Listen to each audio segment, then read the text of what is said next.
Nakwenta lahat ni Brad Eli sa akin ng utang natin, nasa 700,000 pa. Mga kapatid. Sa mga TV stations, bukod po yung utang natin kay Harada kasi 2 milyon ang utang natin dun.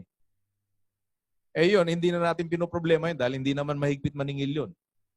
Itong mga TV stations, lahat dito sa mga naputol na programa natin sa Spanish countries, pag tinotal mo utang natin, 700,000. Mga kapatid, alam nyo kung tutuusin, ang 700,000 maliit na halaga para sa North America. Bakit po? Ang dali kaya magkwenta. $500 average sa 2,000 tao, $1 million yun. Sobra pang pambayad yun.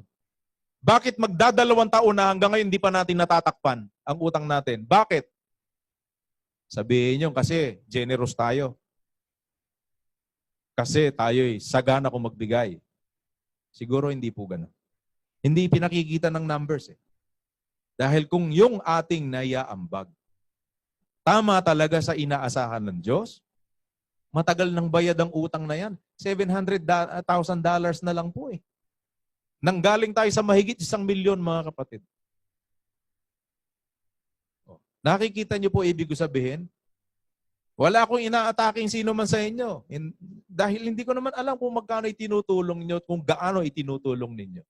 Pero isang bagay ang natitiyak ko, may magagawa pa tayo dito sa North America na hindi pa natin dating ginagawa. And it's about time.